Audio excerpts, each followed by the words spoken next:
Keep Experiment Reset. So. Warum rutscht sie? Ey. Sie rutscht. So, jetzt hätte ich gerne noch ein Foto. Nö, kann ich nicht. Na gut. So, okay. Wir sind soweit. End Scenario. End Szenario. Sauber. Nächstes Training. Das ist ja auch noch einfach. Intermediate Construction. This tutorial presented by famous rocket scientist Wernher von Kerbal. Alles klar. Ich brauche Wasser, wenn ich so viel lese. Dann verliere ich gleich meine Stimme. Hello again. Ich sag hello again. Glad you could come back. To get started, go ahead and enter the VAB and I'll give you the overview of what we're building today. Rein da. Here we are again. Now to business. If you remember in our last construction tutorial we covered how to build a simple hopper and some of the basics of the construction area. In this tutorial we'll expand your knowledge of some of the more useful features in the VAB and we'll build a more complex craft that will be able to get us out of the atmosphere. Alles klar. To build our new design, let's start with the craft we built in the basic construction tutorial, though this one is just called hopper. Okay. This will save us a little bit of time and the accounting department is always happy when we save on time. Click on the open button. Wähle das aus und load, nicht delete. So, da sind wir. Then remove its RT5 flea motor. Weg damit. If you mess up, you can recreate the craft from the part list by placing a pot first, then ja, okay.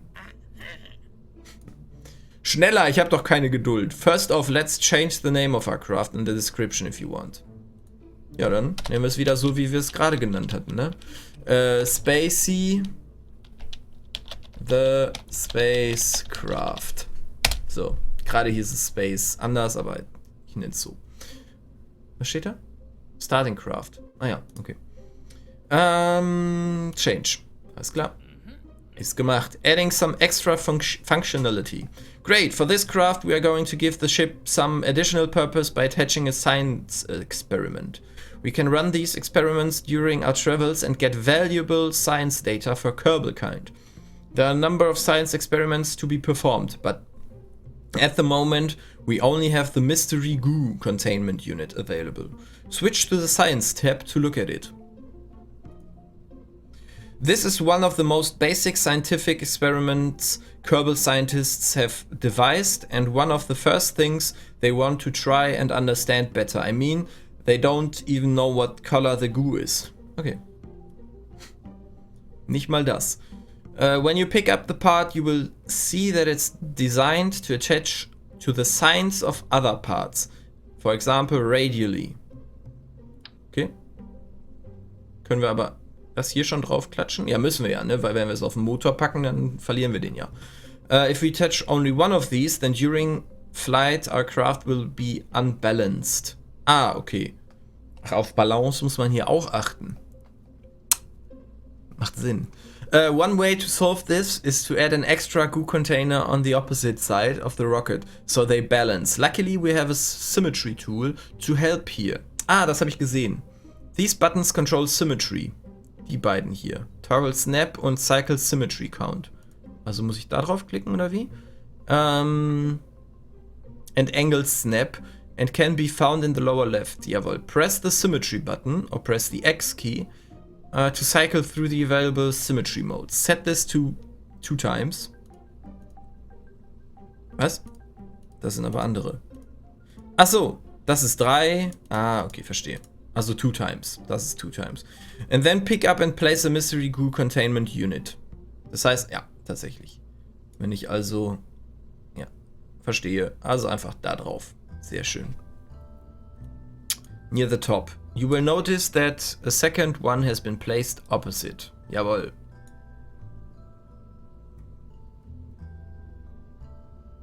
Okay. Remember to place the canisters near the nose of the pot. Okay, habe ich, glaube ich. Ein Geber-Ausgleichsbehälter. Decoupling parts. If we add too many more parts here, The craft we are making will be too heavy to survive re-entry safely, and too heavy to be slowed by our parachute, leading to sudden impact syndrome. Sudden impact syndrome? Achso. Okay, ja. Sudden impact syndrome. Auch genannt Aufprall. So we will need to add a decoupler below the pod. Decouplers can be found in the structural tab. Da. Decoupler. And will let us split the craft when we no longer need the lower parts. We won't be able to recover the discarded parts, but at least our craft and our Kerbal will survive re-entry and landing. Decouplers can be used in many ways, but for now, let's just add one of these to the bottom of the pod. Also hier. Zack und zack. Jawohl. Have arrows. The arrow shows which side is the side that decouples. Make sure your decoupler arrow is pointing up towards the pod. Okay, und wenn ich es jetzt runterpacke, dann wird der weggeworfen. Und das wollen wir nicht. Wir wollen das... Ah, okay, verstehe. Aber das bleibt so oder so immer unser Hauptschiff. Ne? Also quasi der Punkt, an dem wir kontrollieren können. Ja, verstehe. Denke ich. Ich denke, ich verstehe. Well done. You recall, I hope, that in the previous tutorial we had to adjust the staging stack when we added the engine to our earlier rocket. When you add the decoupler, the extra stage is automatically added to the stack, so that any new parts below the decoupler won't be staged at the same time as those above it. You can of course still move these all around, but hopefully this will save you some time as you go. If you ever want to return to this default staging setup, click the reset button at the bottom of the staging stack. Da unten. Alles klar. Next. Adding some fuel tanks. Viel text. Once you place the first tank. Achso, Moment. We are going to need 5 of these tanks to get us to space. Before you grab 5 tanks from the parts toolbox though, let me give you another tip, because efficiency, da fehlt ein Buchstabe. It's my middle name. It goes right after von. If you place the first tank on the rocket, you can duplicate that by holding the left Alt key and clicking on the tank. You can do this on the bottom tank a few times and quickly get 5 of these attached without having to go back to the toolbox. Add 5 FLT 100 fuel tanks. Fuel tanks. This is engine, fuel tanks. Achso, Moment. Ich bin noch hier drin. So, ich brauche nur einen. Und jetzt Alt. Oh. Achso. So. Aha. Okay. Runter. Alt. So. Und noch ein. Zack. Sehr gut. Next. Good. Switch over to the Engines tab now. Machen wir. The Swivel Engine. Das ist die hier. You see here is obviously different from the flea we used before. This is a liquid engine and it needs and burns both liquid fuel and oxidizer. Funnily enough, that's what we just added to the rocket. Funnily. Attach the LV hier. Machen wir. Plopp. Fertig. And keep an eye on the staging stack to see how it changes. Das ist der Decoupler. Möchte ich die beiden nicht vielleicht in einem Stack drin haben? Das verstehe ich nicht. Klicken wir erstmal Next. Ich habe darauf geachtet und ich wundere mich, warum Motor und Fuel Tanks nicht gleichzeitig abgeworfen werden, sondern 2 verschiedene Stages sind. We are almost there and you're doing fine. Maybe not as speedily as some of my caliber though. The last thing we are going to need to do is to give this rocket a little better stability so it keeps going the way we want it to go. We will achieve this by adding some fins near the bottom of the rocket. Okay, fins can be found in the aerodynamics tab. Basic fin. Alles klar. Set the symmetry mode to 4 times. 3 times, 4 times. So we will place them on both axes. Also turn on Angle Snap. Das ist das? Genau. Warum ist das hier blau und hier nicht? By clicking the button next to the symmetry icon, highlighted blue in this example, or by pressing C. C. Also X und C sind die beiden hier unten. So, okay. Drop a basic fin on the last rocket tank. Da drauf. You will see the other 3 symmetry counterparts will be placed as well. Machen wir. Aha. Okay, und dieses Snap, das ist... Okay, verstehe. Packen wir das doch hier drauf. Gell? Sieht schön aus. Next. Ready to rock. Excellent, we've now got a rocket that will let us reach for the stars. Admittedly, I did say reach for, as this is a basic rocket which can't achieve orbit. Schade. But on the bright side, that means re-entry will also be basic. You've done a great job in building a basic hopper and a suborbit capable rocket. Hopefully you've learned a few things about how to build a craft and how to use some of the shortcuts that are in here. Feel free to hang around a bit and try your hand. Head over the science tutorial. Genau, ich denke mal.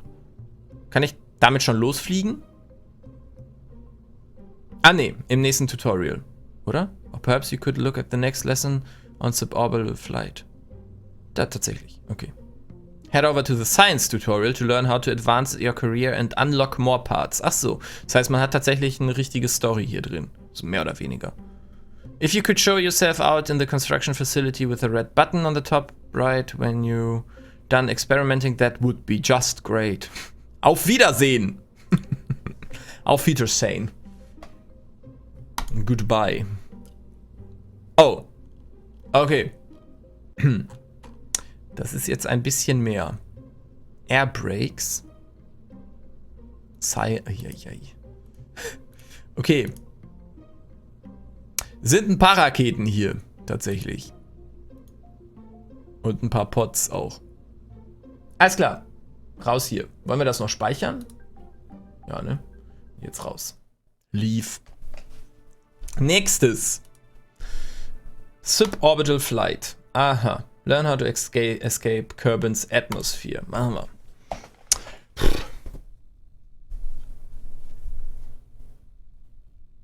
Hello again.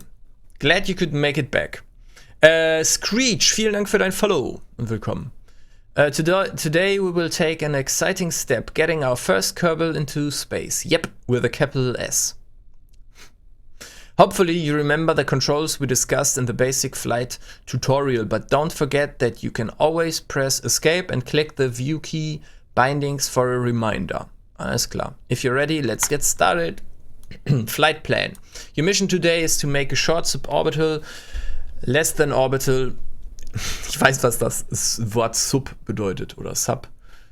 Sandwich heißt das. Flight put over the water to the east. It's a nice arcing path that ensures a gentle, survivable re-entry. Straight up, then straight down is not so good. I've set up the pink target indicator on the nav ball. Okay. As aim point, but do note that this is not the case for normal missions. The target marker is normally used for other things and does not help with ascents. Starting with the nose pointing straight up on the launch pad or 90 degrees elevation from the eastern horizon. 90 degrees elevation from the eastern... Was? Starting with the nose... Werde ich schon verstehen. Irgendwann. Tilt east to 80 degrees elevation on the nav ball by 150 meters per second. Was will er von mir? Prepare for re-entry. Starting with an... Once we reach Burnout, ich denke mal, das ist einfach, ja, Flight Plan, okay. Das heißt, er sagt mir nur, was wir hier quasi machen werden. Prepare for re-entry, lastly re-enter and land safely. Mein Gehirn ist jetzt schon am explodieren. Unlike the Hopper, in our first lesson, this new craft has liquid fuel engines. This means we can use the throttle to set the output power of the ship's engines. Throttle is controlled by the following keys. Left Shift, Throttle up. Left Control, Throttle down. Verstehe. Z und X. Das müssen wir ändern auf Y. Throttle Max, Throttle Cut Off. Machen wir jetzt. Settings. Haben wir hier Difficulty? Das ist in Ordnung. Kann ich das hier nicht einstellen? Stand da nicht gerade Close? View Key Bindings. Aber ändern kann ich sie nicht. Und das müssen wir ändern. Throttle, Max und Cut Off. Gleich. Try these out now. You see the indicator needle slide up and down along the graph on the lower left side of the nav ball. Also da. Yep. Throttle ist 100. Throttle ist 0. Ja, jetzt muss ich Z drücken, dann springt er sofort dahin und X. Ich hätte es natürlich gerne auf Y. Next. Erinnert mich gleich mal daran, dass ich das auf Y ändern möchte, sobald wir hier raus sind. SAS stands for Stability Augmentation System, although Kerbal astronauts usually refer to it as Sickness Avoidance Scheme. Whatever it stands for, what it does is try to stop the ship from spinning around using the computer-controlled auto-torque drive compensator technology to counteract the rotation of the ship. In its simplest mode, it will keep the ship aligned with the orientation it has when you turn SAS on, or if you pitch your roll while SAS is on, the orientation when you release the controls. Moment. Aligned with the orientation it has when you turn SAS on. Whatever it's Moment, is try to stop the ship from spinning around. Also davor. Plop, plop, plop. Okay, weil wenn es zu viel rumeiert, dann wird unseren Kerbals schlecht. SAS can be activated or deactivated if on, momentarily by holding down the F key, and it can be toggled on by pressing the T key. F und T. Achso, T macht's an und F macht's nur kurz an. Und wenn ich loslasse, dann... ist klar. If you have problems following the maneuvers once you enable SAS and lift off, you can click the small red button on the left of the nav ball that has a miniature target indicator. Was? If you have problems following, once you have enabled lift, also an, you can click the small red button to the left of the small. Da sind viele small left buttons. Nicht nur ein. Normal, radial, okay. Ich denke mal, wir werden gleich ein wenig praktisch üben dürfen. This craft has a bit too much engine, so we're going to throttle down for launch. Set your throttle to 2/3, the upper of the two middle notches on the slider. Also turn on SAS to help control things. Press T. Jawohl. So, wo ist Throttle? Throttle. The upper of the two middle notches on the slider. The upper of the two notches of the... Also hier. Kann ich nicht mit der Maus? Moment. Aha, hier ist 2/3. Das ist 2/3, das ist Hälfte. Ich denke mal, der wird so ungefähr einen Bereich haben. Der meint das hier. Ach so, nein, hier ist 0. Ah, verstehe. 0, 1/3, 2/3 und voll. During this lesson, some of the information is quite detailed. Ehrlich, no shit, Sherlock. It could take a while to read. As this is a short suborbital hop and I don't want you to miss anything important, I will place a warning at the top of pages where you might want to pause the game to read. The warning will look like this. Warning, detailed info. Press escape to pause if necessary. Alles klar. Ready to launch. Okay, enough talk. I'll unlock the rest of the flight controls and you'll be clear to launch. At any time, you may press escape to pause the game. In the pause menu, you can restart the flight or end this tutorial and return to the main menu. I've enabled the target marker on the nav ball. Give it a look to make sure you see it and then let's get ready to light this candle. Hallo Talon. Moin moin. Light this candle. Wo ist denn der Target? Ich sehe den Target ehrlich gesagt nicht. Der war doch so lila, oder? So pink. War der Target doch. Kann ich das hier drehen? Nee. Double check your throttle is set to... Ja, ist 2/3. And SAS ist auch enabled. Then hit space when we're ready to launch. Remember to start turning at 50 meters per second. Okay, 50 meters per second, das steht dann hier. Endlich mal was, bei dem ich mit neu einsteigen kann. So sieht's aus. Okay, ich habe keine Ahnung, ob ich jetzt nochmal gesagt bekomme, was ich machen muss. Sagt mir nämlich Turning, aber ich weiß nicht wohin. So bei 50. Jetzt. Pause. Now's the time to start turning. Follow the target marker to 80 degrees by the time you reach 100... Was? Follow the Achso, das kann ich jetzt nicht gerade nicht ziehen. Target marker to 80 degrees.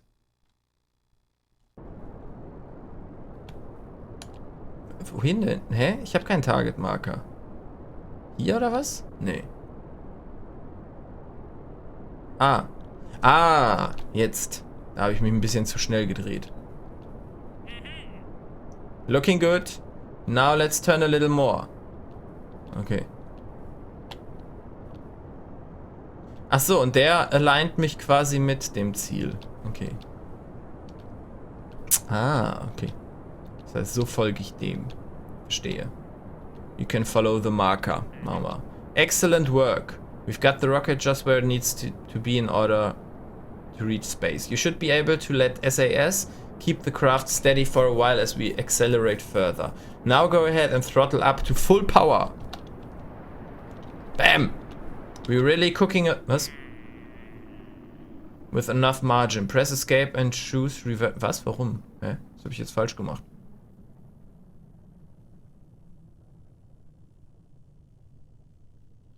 Check ich nicht. Ich bin doch im Space.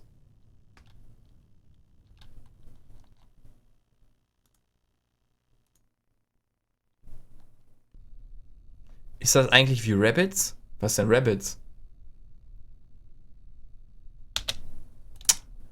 Das habe ich doch jetzt alles schon gelesen.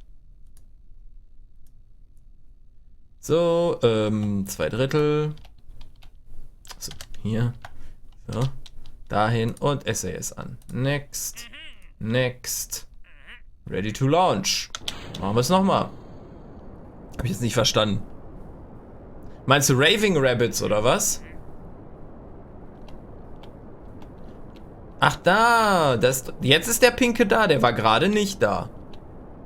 Oder bin ich doof? Hä? Jetzt sehe ich den Pinken. Verstehe ich nicht.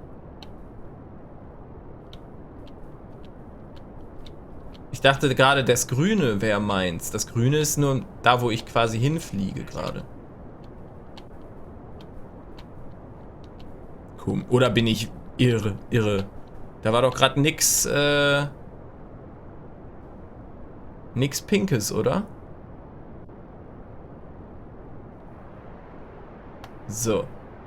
Hold the course and we'll reach stage burnout safely. So. Hallo Horst. Osten rechts lenken. Ja, okay, verstehe schon. Aber der wollte gerade, dass ich quasi hierhin fliege. Warte. Warning, detailed info.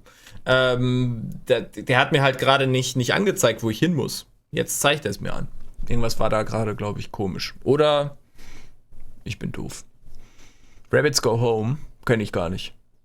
Ich kenne Raving Rabbits von Ubisoft waren die, ne? Diese Wii-Spiele. Great work! You've succeeded in getting your ship on a trajectory bound for space. I've now set your target indicator to align with your velocity vector. That will minimize drag by turning the smallest side of the vehicle into the airflow. Somewhere around here you will see the navball speed indicator auto switch from surface to orbit. Also das hier. Okay? Accompanied by the speed number jumping. Go ahead and switch it back to surface mode by clicking on it until it says surface again. Also hier drauf, okay. You might have noticed some flickering flames near the end of our burn here, which is due to the high speed of your craft in the atmosphere. Normally our ascent would be a little slower, but I'm sure my friend Werner has helped you build a ship that can withstand this heat. And besides this high and this slow, you'll be fine. Okay. If you want to have a look at your trajectory, you can switch to the map M key to have a look at your projected path. Just remember to come back to flight mode again.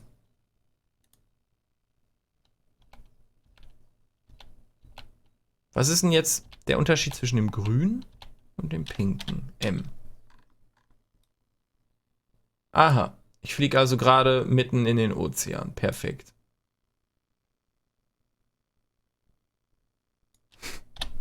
Okay, da sind wir wieder. Oh.